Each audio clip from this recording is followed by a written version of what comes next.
ladies and gentlemen, after so much anticipation, after a new college playoff is starting for the first time we're ever going to see it, new conferences, new teams that you've never played before, and we're here to talk about it. The three of us, these three co-hosts, I'm Jake, Chase, Andrew. I don't know where they are on your screen. And I'm gonna keep a mental note that you said Chase first, by the way. Noted. On my screen, he was pointing to nobody, so I didn't know where that was going. That's true. Wherever you're seeing it from whatever platform that you're viewing this from, guys, welcome to Triple Option Talk. We're going to get into everything college football. If you're a fan of college football, you're the one listening. It's time. It's not cold yet because we're in the South, but it will be at some point.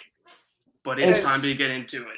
And I want to make a very important note because I'm sure, like right off the bat, it's very obvious who our favorite team is. Like we're not shying away from that at all. But we do want to make it known that even though we are obviously diehard Florida State fans, this is all college football. Like we're going around the entire spectrum. So we're not going to be honing in on Florida State specifically. We'll be talking about every team, about every player. And I mean, obviously we're going to touch on Florida State a little bit because how can we not? But don't go into this thinking that we're a Florida State specific podcast. We're for everybody. If you enjoy the sport in general, we're going to be touching on a lot of the hot topics. But yeah, man, I'm juiced up. I'm excited to get into this. And we'll try to keep all bias away from this. Like, 100%. Away from Florida, which is, funny enough, for this first segment that we're going to get into, kind of just doing like a little sideline scoop, kind of wrapping up what's been going on in college football recently. I'm pretty much going to make fun of the Florida Gators for my portion of the segment. I was just going to say, before you say anything, if you want to know that I'm not biased, look at the freaking hat I'm wearing. I'm wearing the 2023 Orange Bowl hat. Yeah. He was there. That's a bold move, dude. That's a bold move. I was probably the only one because my buddy that I went with sat me right where the Georgia band was. And it felt like a furry convention because every time they would score, they'd look at me and start barking. And I'm like, okay, like I didn't know where I was at that point. I was like, I totally forgot I was at a football game. It was crazy, but it was a lot of fun, but definitely a forgettable one. But Chase, let's talk about them Gators, man. What they got coming up? Well, don't they have coming up?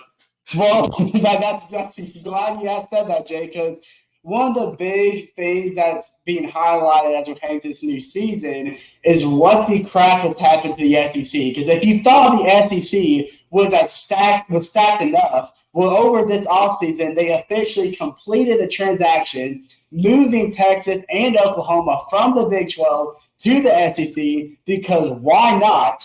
And now, not only has it just made the SEC like tougher competition, it has given the bottom feeder teams like Vanderbilt, Florida, Arkansas, like almost an impossible chance to even compete in the SEC. And if you want proof of this, Florida, ever since Billy Napier, who in my opinion is Florida's version of Willie Taggart, bless their souls, the Florida has been horrible since Billy Napier was hired.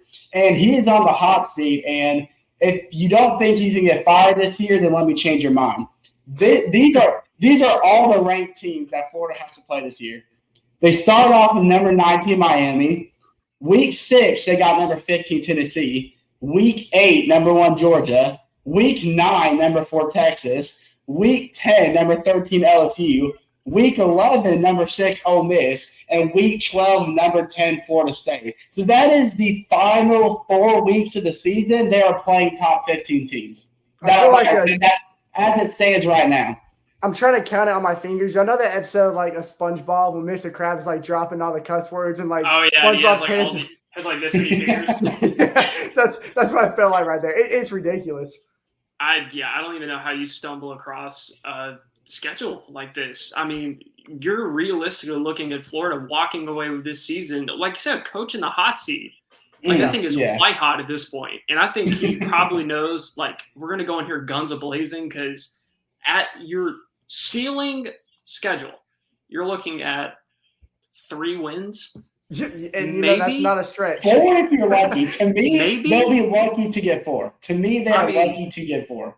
Sanford, I'm sure. I'll give you that one. Sanford, UCF, okay, maybe. Mississippi State, that's a toss-up.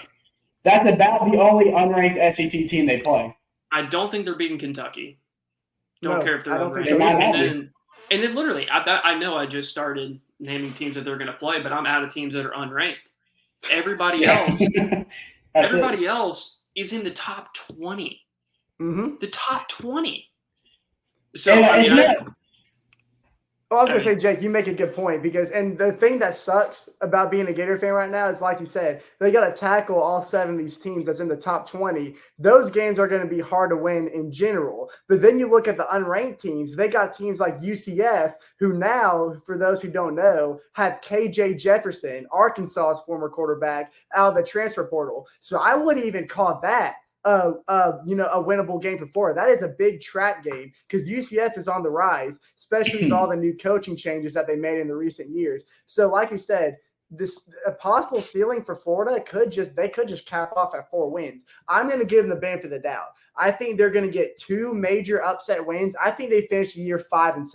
I think they're going to exceed expectations just a little bit. But, I mean, is it really exceeding expectations? Because they finished 5-7 the last 2 seasons. So would they even be happy with a 5-7 record, even though it's just flat out ridiculously impossible?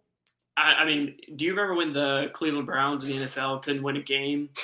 And they finally won one. And then the quote that came away from that game was, I'm not saying that was our Super Bowl, but it was. There was a play. The city of Cleveland had a celebration for it. This is Cleveland Browns in the college football era. It is. This is Florida can break away. I mean, if they can get away 500, I mean, they're ready to be champagne baths in the locker room. Fans flooding the field. I mean, like I said, we're all Florida State guys, okay? And these are our bitter rivals. We get that. Mm-hmm. But truthfully, if this team ends up being 500, it could be one of the greatest things I've ever seen. Well, because of just how crazy that schedule is. This is what I have to say. So I was going to say, the SEC, their motto is "This just means more," and everybody dreams to be an SEC. As a Florida State fan, I am more than okay to be sitting here in the ACC, only having 4 ranked teams on our schedules. I'm saying. I am more than okay with it. And like you point out, Jake, it's not like they're playing just top 25 teams. They're playing teams in the top. They're playing – most of their schedule is college football playoff contenders and teams with Heisman contenders like Georgia with Carson Beck, Texas with Quinn Ewers, Ole Miss with Jackson Dart. Shoot, if you want to call Cam Ward at Miami a Heisman contender, they play them too. So it's not like – just top 25 teams. It's true college football playoff contenders. What's that song that they sing at the end of the third quarter? It's Won't Back Down. I can't remember who sings it. I know you guys know what I'm talking about. Oh, the country song. Yeah. I can't remember. Won't back down. Yeah. Well, I don't know how that's I don't know how much of a vibe that song is going to be once they're like 0-8 and they're headed to week 9 singing that song already out of a bowl game. But look, we just go home. Hey, you know what? Like y'all said, if they happen to win 6 games, I'll be excited for them. Shoot, they're going to be shirtless, taking the goalpost all the way down to the taxpayer bowl. I mean, shoot, why not? Like, congratulations, Florida. You get 6 wins, but that would be impressive. But I do want to shift the focus away from Florida a little bit because, I mean, like you said at the intro, Jake, this is the most exciting time to start a podcast, in my opinion, because you got a 12-team playoff format now. This is something that us college football fans have been dreaming of for ages because it just adds the complexity of what we wanted in the sport to begin with. It gives teams like Mountain West teams like Boise State a chance to make noise and maybe because everyone remembers the 2011 Boise State team that beat Oklahoma in the Fiesta Bowl. Imagine if they had the playoff format. 2 of the greatest ending plays in college football. I mean, that Statue of Liberty to the corner was just beautiful. Or talk about they had a hook and ladder. Oh, and the hook and ladder. Forgot about that. But, like, just think about a team like Boise State in 2011 or the 2017 UCF Knights when they went undefeated and beat Auburn in the Chick-fil-A Bowl. What if those teams were given the opportunity that teams will be granted now? Who knows? Boise State might have been the 2011 national champions, and we never know. But now we get to see that play come into full effect. So I was going to ask you guys this early question. Is there, I mean, I know we're going to touch on it a little bit with our playoff predictions, but is there any teams outside the Power 4 conferences, since Pac-12 is not a thing anymore, are there any teams that we could see like a surprising appearance in the playoffs? And it's hard to tell because, like, again, with it being with a 12-team playoff, like, what I don't want to happen is if you're because let's face it, a 2-loss team is going to make it in the playoffs. Yeah. Right? I think that's almost guaranteed at this point. A 2-loss team is going to go in there. Now, can you say a 2-loss team is going to be at the bottom seeds and they're going to go, oh, we got a chance for the national title? No. No. You got to play Georgia. Like, you got to play Oregon. You got to play Texas. Like, you got to play Ohio State. So it's going to be interesting to see how that is actually faced. That is true. And just something else I'm interested to see. So I don't think people realize this, but there is, as right now, there is no possible way Notre Dame can even be in the top 4. If they go undefeated, they can't be in the top 4. And the reason is because they're not in a conference. Because with the new 12-team playoff format, not even top 4. There's a top 4 because it's a 4 conference winners. If you win your conference, they rank the top 4 conference winners, and that's top 4. Well, since Notre Dame's on a conference, the highest they can ever be is number 5, which means they don't have a chance to get a first-round bye. Because, if you're a top 4 team, you have a first-round bye. So Notre Dame, as long as they're an independent team, as they call it, as long as they're independent, for the rest of their history, however long they decide to be independent, they're always going to have an extra playoff game. They're always going to be outside the top 4. So does this push Notre Dame to maybe finally join the conference, which people have been begging them to do? Which, if they're going to, why not choose the ACC? You're in the ACC in every other sport but football. So why not just go ahead and bite the bullet and just be in the ACC? And during COVID year, when everyone was forced to be pushed in a conference, guess which conference they were pushed towards? The ACC. So I know what it is. It's because they don't want to lose their contract with the NBC's companionship with Notre Dame football. That's why every Notre Dame game is televised on NBC. And if they join a conference, I think that voids the contract altogether. So I think that is, and it is a big money source. So it does make sense, but it's kind of annoying at the same time. Yeah, I mean, they're going to have to I think they're just going to have to, decide to die on a hill if they want to stay, independent, or they're just going to have to go with everybody else and they're going to have to join a conference. Because I think probably once we get 2-3 renditions of this 12-team playoff, they're going to be sick of being 5 or lower. Like, we want to buy. Like, if this is like the best football team that we've seen out of Notre Dame, and they're like, our ceiling is 5. Mm-hmm. Right. They're like, we're a number 1 team. Why are we the 5th seed? Oh, it's because you don't have a conference championship. I think it's time we join a conference. Like, they're going to get sick of it. I mean, it's the way the game is now. And I think that's going to go for every other independent team out there. I know like some of them are like Army and Navy who probably won't see the playoffs in the next 20 years or so. But like they will at some point, like you said, Jay, it's going to get into their heads. It's going to get annoying knowing that they can only cap off at the 5 spot, which is a big disadvantage because the top 4 teams get a first-round bye to begin with. Notre Dame doesn't have that opportunity. They're going to be forced to play every single round of the playoffs because, like you said, it's just they're sticking with their money grab, which again, can't blame them because we all see what's happening with Oregon right now because their partnership with Nike is practically giving them unlimited NIL. Which, speaking of, I want to ask you guys this. Do y'all think there's going to end up being a cap space like there is in professional football with the NIL because Oregon's kind of cheating their way to unlimited cash? Like, do you think that's a legitimate possibility? Yeah. 100%. Because everyone's going to find a way to do it after a while. Oh, yeah. Well, it's fine. When we went to Oregon, we drove by Oregon's campus, and we saw the outside of Eugene, or like, I don't remember the name of the stadium. Yeah. And everywhere. I mean, everywhere you look, Nike advertised everywhere. And Nike quite literally told them in like no professional term that whatever NIL money you need that you don't have, we will provide for you. So they have an infinite NIL money glitch, which means they could convince anyone to come to school and pay them whatever they want because they have an unlimited source of money. And it's in Texas A&M, the same thing. They have an unlimited source of money from like the oil business. Did y'all hear about that? Like the oil industry going on Texas is getting them money. Like that's ridiculous. Yeah, I think I think what's truthfully is going to have to change, or what's going to have to happen for there to be some change to happen, is the fact that Oregon's going to have to step up, win a national title, because then everyone's going to look and go, okay, now we have a problem. We need to change this. But as long as they're staying kind of right there where Texas is, they're going to be probably 5, 6, 7, or top 4 if they win a conference title. But that's just kind of where they are right now. So they're not really seen as like, I don't want to say not a threat. It's just the NIL doesn't have too much influence on them yet. Because if they go three-peat, we're going to be like, it's all the money they're getting from Nike. They're getting all these guys.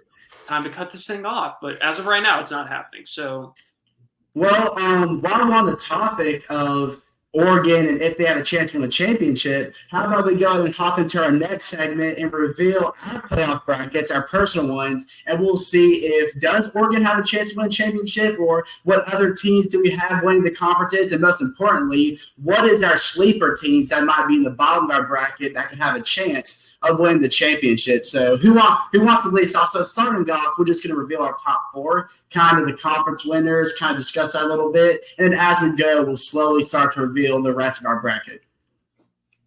Jake, do you want to lead us off in your top 4? No, I'm gonna let you go first. Okay. As I drink the official drink of college football. Dude, this is totally off topic. Y'all remember the old Dr. Pepper commercials they used to have with the old guy with the little crate of Dr. Man, bring that back, man. I know. I love that guy. I don't even remember his name, but still, I consider him my grandpa. Not a sponsor of the show, by the way. But hey, Dr. Pepper, if you want to talk, we can talk. Yeah, I'm sure the CEO is watching right now. I'm sure. It'll get to him. Okay, so I'm gonna get into. I'm not gonna really take a deep dive into every single team, obviously, because we are on limited time. I am gonna take a deep dive into my number 1 team, and then I'll just list off my next 3 and hand it off to you guys. My number 1 team, also the team I believe is going to win the national championship. Yes, this is my 2024 national title pick, the Ohio State Buckeyes. They're taking the trophy home, and the Buckeyes made such significant gains during the winter transfer portal, bringing in standout players like Will Howard from Kansas State, which, by the way, thank goodness, who was their quarterback last year? That's now at Syracuse. Someone help me out. Okay, we'll get there. Okay, anyway, Kyle McCord.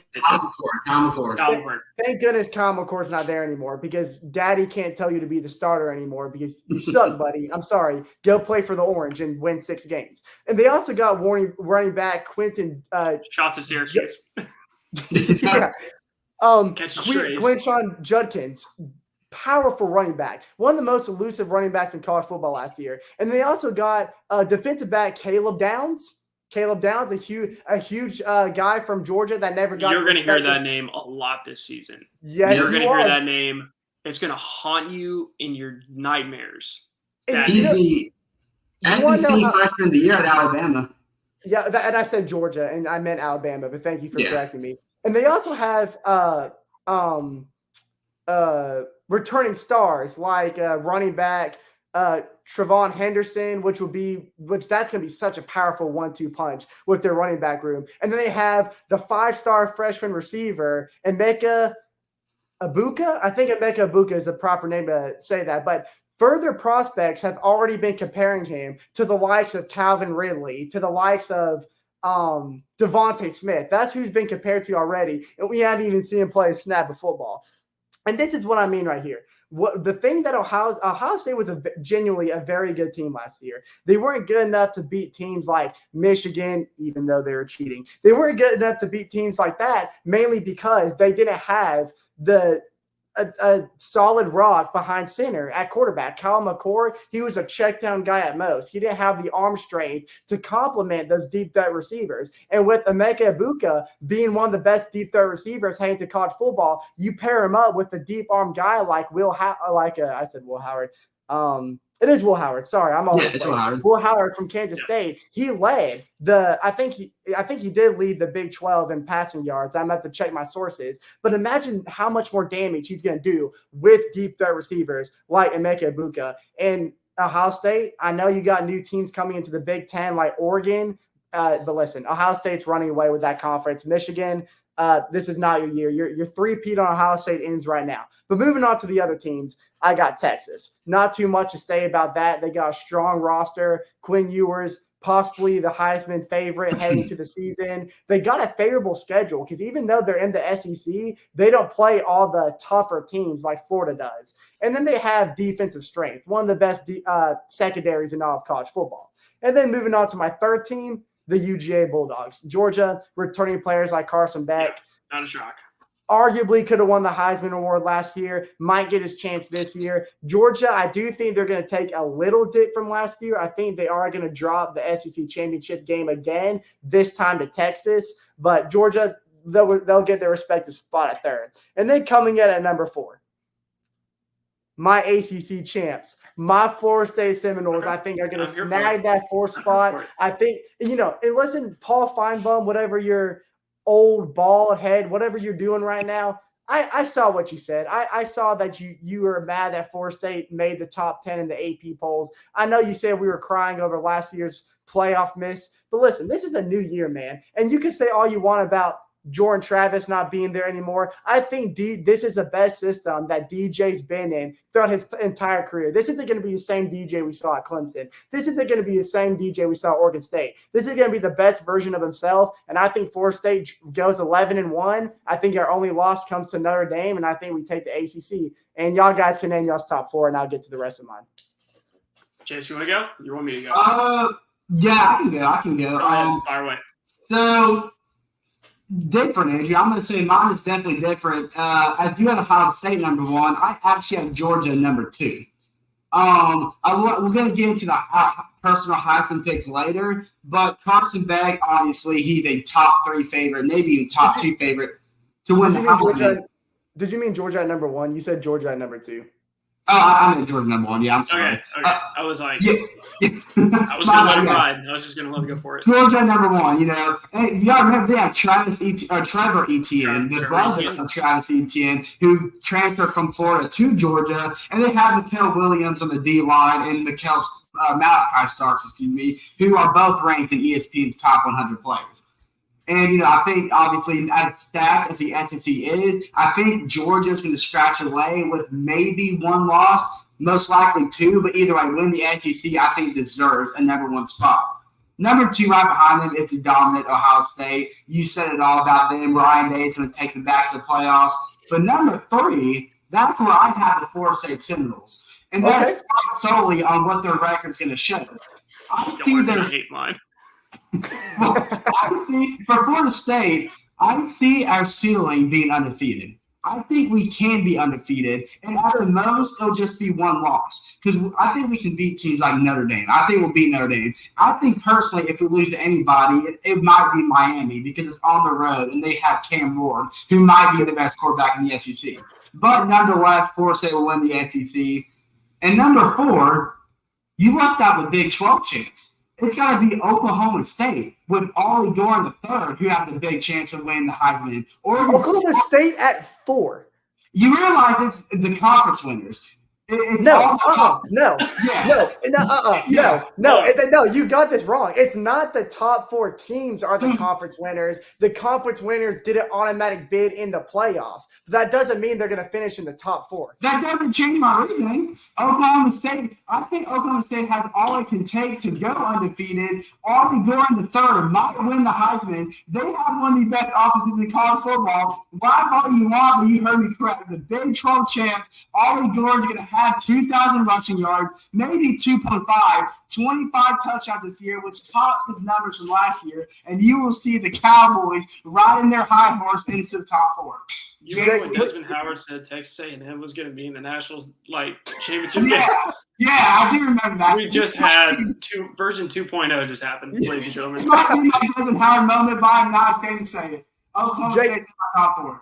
Jake, please redeem us here. Please redeem us. That was an awful pick. I'm intrigued for this. What you got, Jake? All right, here we go. I'm gonna start this a little differently. I'm gonna tell you who is gonna barely miss the playoffs. Barely miss. I'm gonna start with a barely missed playoff. Tears are gonna be shed. Hearts are gonna be broken. We were there last year. It's your turn. First off, we're going to go with one that I think is a little crazy, but they were definitely up there last season. I'm going to say Liberty is going to miss. Oh, okay. Okay, that's fair. They're going to have a good season. And, hey, they're going to have a good season. You know, they may have a number next to their name this season. I hope they do, but they're going to miss the playoffs by a little bit, okay? Liberty 1.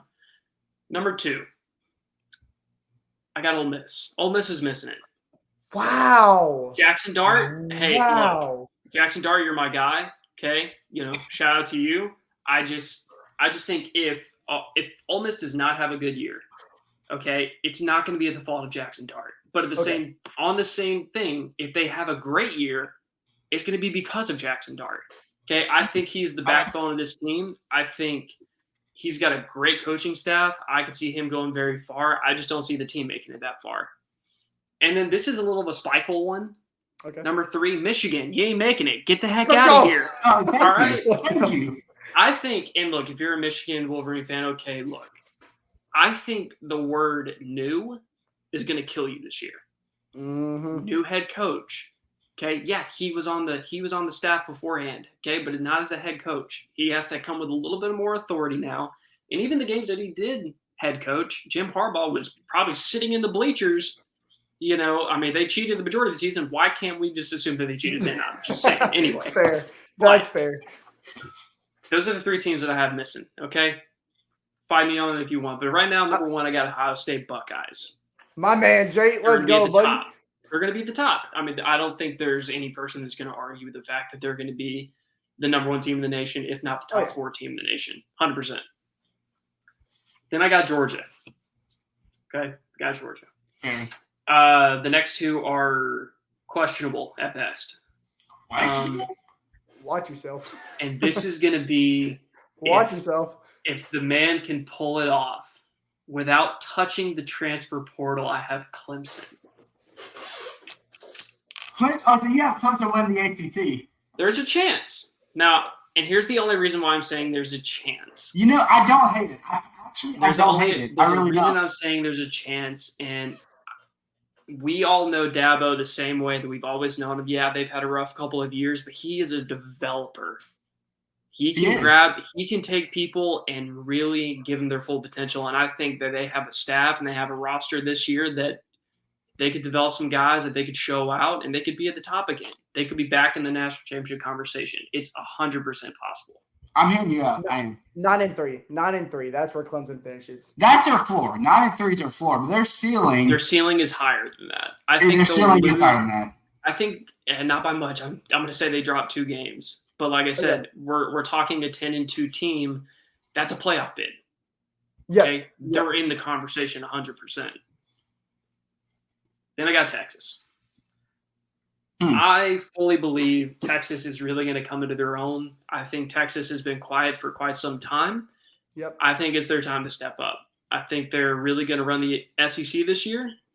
You know, and I mean they have to play teams like they have to play Georgia, and they may come out of there with a win. I mean, they absolutely could. They just have to not. Here's the only thing that's going to stop Texas from being in the top 4. They have to go and beat Oklahoma. Yes, and I'm glad to beat Oklahoma. I'm glad you mentioned that because the big difference between Texas and Oklahoma is unlike Oklahoma, Texas is SEC football ready. But despite saying that, what has Texas's biggest weak point been in the last few years? That Red River game against Oklahoma. And a lot of people don't factor that in, but you're absolutely right, Jake. That is a game that Texas can easily drop if they're not careful and completely ruin their chance at taking that SEC title. So I'm glad you did mention that. Yeah, and everyone has that team. Every team has that team that, regardless if they're ranked or not, they've been terrible for 10 years or not, they struggle with them. Like Georgia, every time you play Missouri, it is never a blowout. It is never a blowout. Never. You can never walk into that game and go, we're going to beat the crap out of these guys today. It's like, no, you're not. There's a chance that they're going to walk away and they're going to keep this game close, and you may win by 3 points. And Georgia is what it is. Alabama, Auburn. Florida State. Yeah, Alabama, Auburn. Doesn't matter how bad Auburn is throughout the rest of the year. They're going to walk in either into Alabama or Alabama's going to come to them. It's going to be a tight game. Oh, yeah. Right. Absolutely. And Texas, that's your Oklahoma. You got to get past the Red River. I do have to point this out because I want to make sure I wasn't losing my mind. But, Andrew, according to CBS, the 4 highest-ranked conference champions will earn the 1 through 4 spot and a first-round bye. Okay. So, and I think I was wrong on that after I said that. So you have to have a Big 12 winner in your top 4. Okay, well that's completely fine. Then if that's the case, then I'm really making myself look like a fool here. But I'm gonna have to interchange Georgia with Oklahoma State. I want to make sure myself. Oh, so you have Texas. You have Texas winning the SEC, right? Yes. But how about just all things aside, before we move on to our next segment, let's quickly just give out the rest of our top 10 or top 12. Excuse me. So just with all the errors aside, sorry, I'm still trying to adjust myself to the new format. Number 5, give me Penn State. I think Penn State is a team that meets. I love it. And you know what? I think Penn State's a team that meets Ohio State in the Big Ten championship game. James Franklin, put on your glasses. This is your year. Oregon finishes at 6. Very, very close. Oregon's just going to be just shy of making that Big Ten championship game. Dylan Gabriel is going to have a Heisman-worthy year at Oregon. Number 7, I had Oklahoma State. Ollie Gordon, again, he's gonna be the best running back in all of college football. No doubt about that. My biggest concern with Oklahoma State is their defense, but if they get that well adjusted, they finish at number 7. Ollie Gordon could be a Heisman candidate. He could. He really should win the Heisman. He could be the one non-quarterback this year that really makes a name for himself. I completely agree.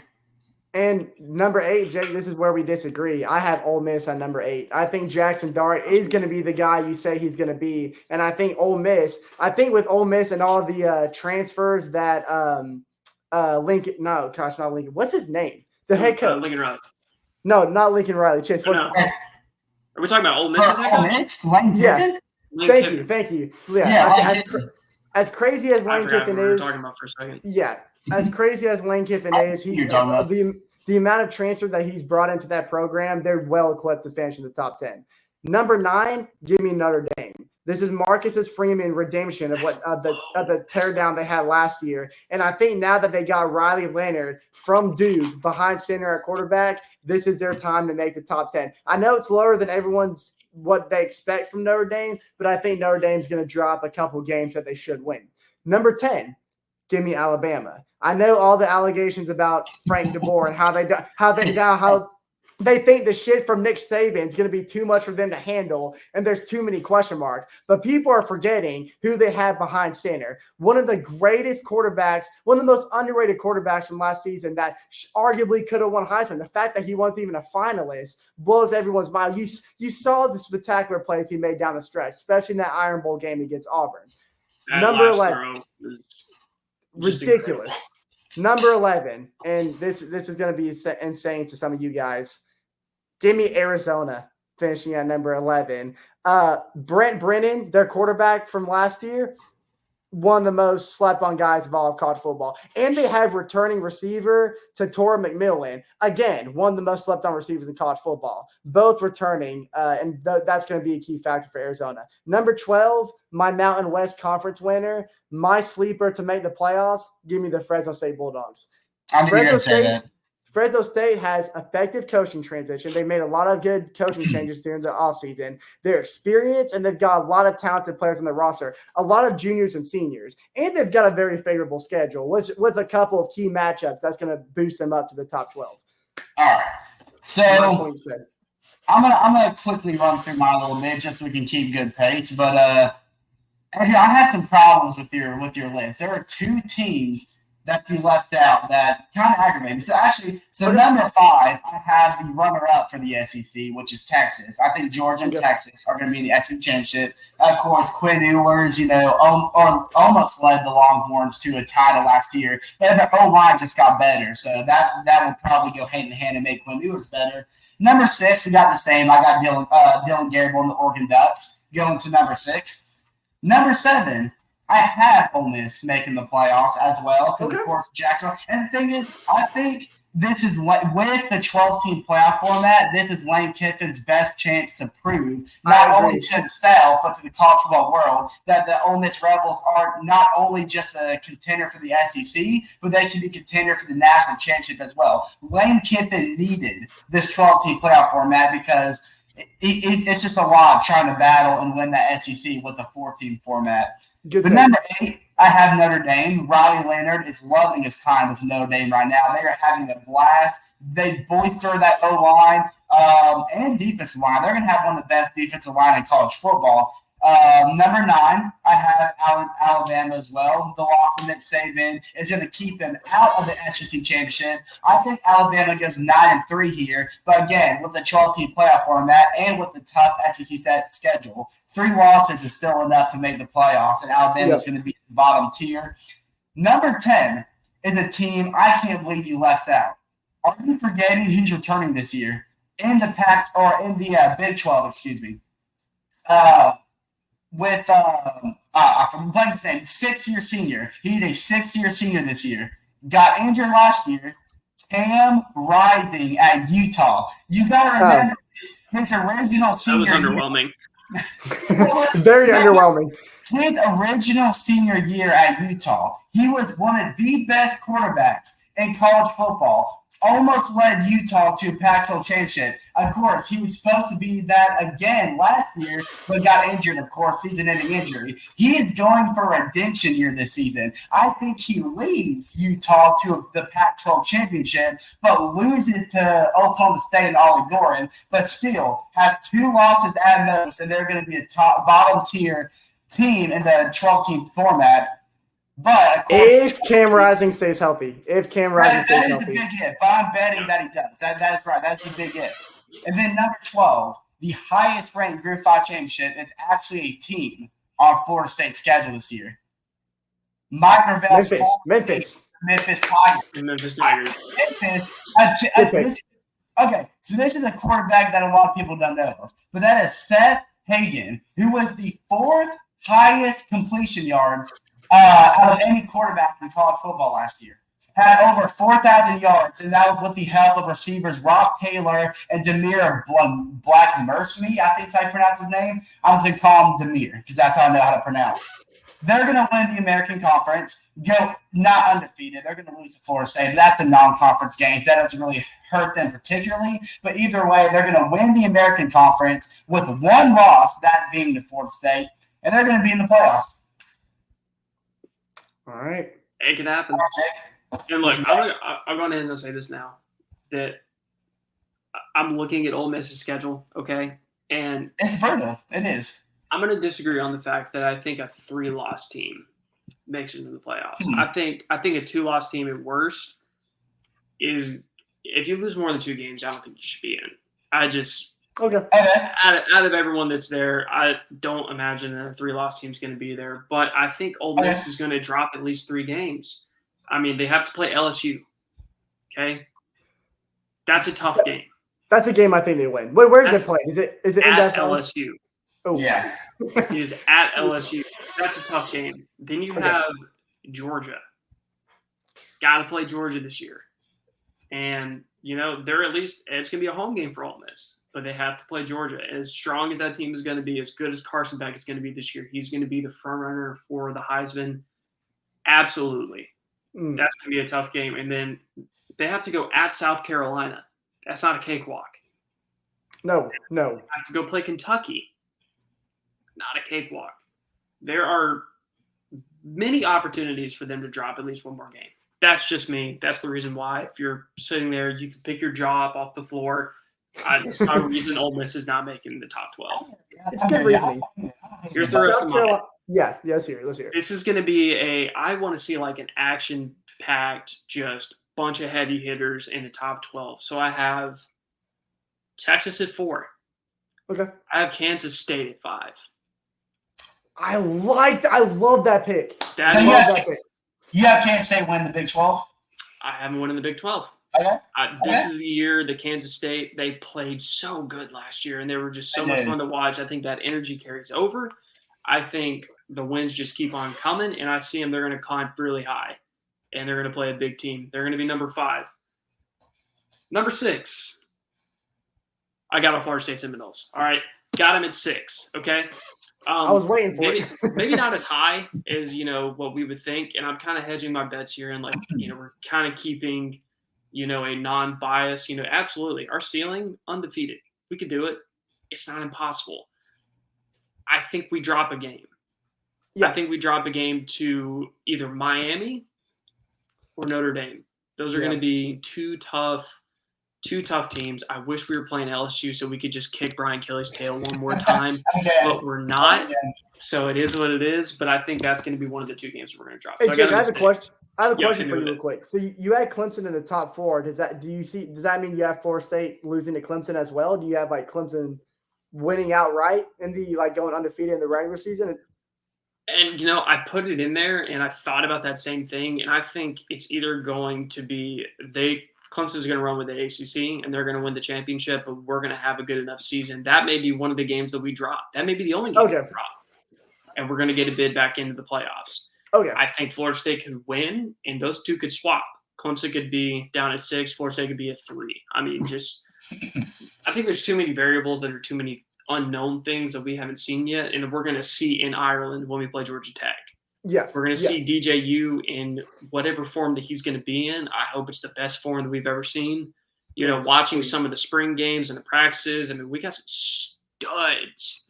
We do out there. We got some studs, so I'm pumped for that. But those could be interchangeable. Those could be. All right. What was I on 6? 6. Yeah, 7's coming next. All right, 7. Notre Dame. Okay. Notre Dame. Okay. Then I have Oregon. Okay. Oh, Oregon at 8. All right. Oregon 8. 9. I got the Crimson Tide.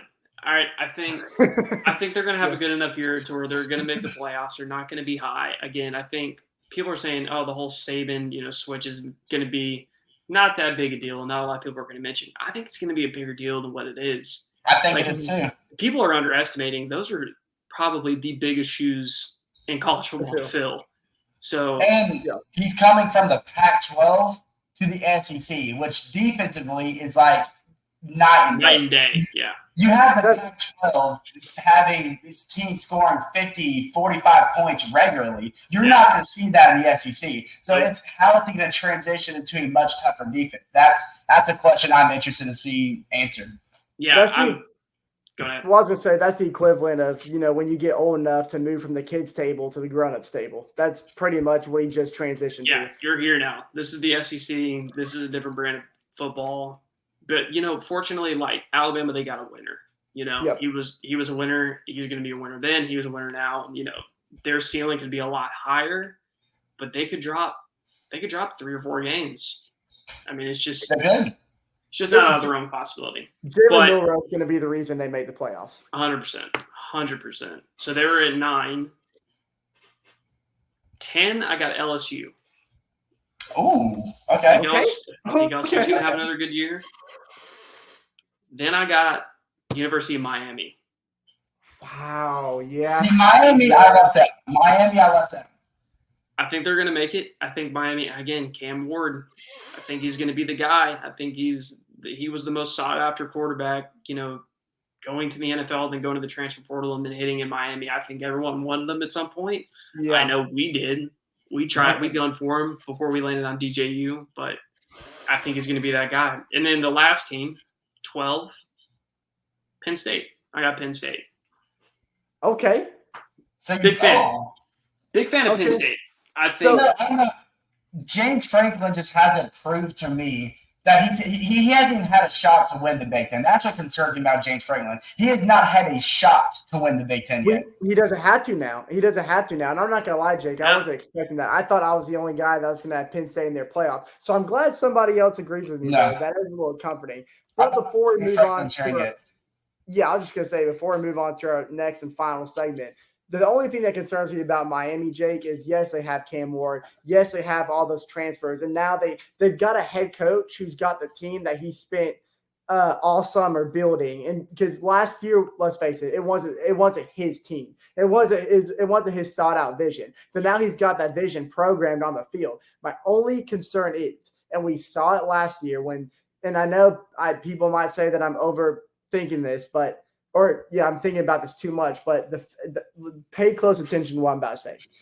The fact that he didn't take a knee against Georgia Tech, that lost in the game, tells me the kind of coach he is. And no matter how many good players you have on the field, if your coach does not know how to coach a football game, that's going to lose you games that they shouldn't lose. And I think it's going to happen in Miami yet again. And I'm so sorry for Cam Ward because he deserves a trip to the playoffs. I just don't see it happening with the Hurricanes. Yeah, I mean, like you said, it's 100%. Like, if they're going to have a good season, I think it's going to have Cam Ward all over it. But if they have a bad season, it's going to be the coaching. And that was probably one of the worst moments of college football when you decided to not take a knee. I mean, good grief. You have to know better there. So I think if they have a terrible season, it's going to be on the coaching. Like I said, I think Cam Ward is a stud. I think he's going to be a guy in the NFL that's going to run it. And I would love to see him make a run this year. I'd like to see him in the playoffs. But, I mean, like you said, something happens, it's not going to be his fault. That's right. Yeah, it's all going to be on the coaching. And I know we're kind of like exceeding our time a little bit from what we had planned, so we could kind of make this a little quick if we want to. But we do want to get into our personal Heisman favorites. I don't know how many y'all guys did. I made a list of my top 5. I had 3. I had top 3. Okay. I had a top 3. Jake, are you the one that said you wanted to go first on this? Yeah, I want to start. Because, I mean, this just kind of rolls perfectly with what I was just talking about. My top Heisman candidate is Cam Ward. Okay. Cam Ward. I think he's the guy. When Florida State was trying to get this kid, I looked at him, studied him, and I'm like, man, wherever this kid lands, if he's got some weapons around him, he's going to be a threat. He's going to be a legitimate threat. He's a mobile quarterback. He is faster than – I mean, this is like – in my opinion, this is broad to say, but this is like Lamar Jackson type stuff. It's not. That's not far-fetched. I mean, it's Lamar Jackson with a deep arm. Yeah. Yep. I mean, he has everything that he needs to be amazing. So he has the fifth best odds to win the Heisman. So he's not far out there. No. And he shouldn't be. Yeah. And you saw what he did at Washington State, and they've got half of the talent that Miami has. So you put him with what Miami has now, he's only going to excel even more than what he did with the Cougars. So that's a good pick. If you watch his film at Washington State, he's great in like high pressure situations. You have a lot of quarterbacks that can be good at scrambling outside the pocket like he is, but what stands him alone is that he doesn't freak out. He doesn't act on instinct. Even rushing out of the pocket, he takes time to scan the field and makes a decision on either if he should throw it away or if there's an open window he can throw it instead of just taking a sack or just tossing the ball away like you see a lot of quarterbacks do. So it's that great and key decision-making that I think kind of stands him alone in his own little tier of quarterbacks. Yeah, I mean, do we remember how calm Johnny Manziel was? Oh my gosh! When stuff was coming his way, I mean, Manziel, he never panicked. He never saw it as a situation where he didn't take a whole lot of sacks. He found opportunities and he made opportunities. That's something that Cam Ward does. This is just from the team that he was dealing with, had 23 touchdowns for 3,200 yards. Yep. Yeah. That is not throwing to a single soul. Can anyone tell me one wide receiver from his former team? No, you cannot. No, absolutely. Now is going to a team with some legitimate people to throw to. And I think those numbers are going to be rising. I think they're going to be near the top. And I'm not going to be surprised at the end of the year. We're going to see Heisman winner Cameron Ward. That's not the fact. Because you also have to think about at Washington State, that's a Pac-12 team. They were playing midnight football, as a lot of people like to say. He didn't have a national spotlight. But now that he's on the ACC and he has some big games coming up, he has a chance for more eyes to be on him and prove that he's just not an outsider, but he's a quarterback that can contend for the Heisman. So, Jake, I actually honestly don't hate that pick. I really don't. Yeah. No, he's got a chip on his shoulder. He does, and this is his year to prove it. So that's my guy. That's who I'm rolling with, Cameron Ward, Heisman Trophy winner. Okay. Do you want? You said you had 3. I didn't know if you want to list off. I'm just gonna hit on my. I was just gonna pick one. I did 3, so that way if you take my guy, I had 2 more ready and going. If one of you guys have someone in my list, I'll just kind of tip my hat to you, and we'll just pick our guys and we'll roll with them. Well, if that's the case, then I'll just go ahead and list off. I list off 5 pretty much for the same reason you did. So I'm just going to go ahead and list off this number 1 since you didn't take him, which I was afraid you might. You have the likes of Ollie Gordon. You have Dylan Gabriel. You have Jalen Milroe. You also have Emeka Ibuka, who could win the Heisman. But I think mine is pretty clear and obvious. There's just too much support around it. Give me Quinn Ewers for the Texas Longhorns. Ooh, he's entering his third year as Texas's starting quarterback, and he's well positioned to move the Longhorns to the playoffs. I have him winning the SEC, and he's on the verge of reaching his full potential this season because the Longhorns, like I said, even though they're in the SEC, they're well equipped for it.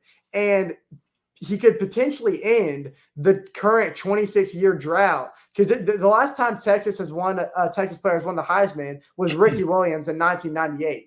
None of us were alive to see that. So who even cares? Oh, I'm sorry, Jay. Dang, right. Yeah, I remember like it was yesterday. Yeah. I'm shouting out your boy Ricky Williams, Jake. Hey, that's my guy.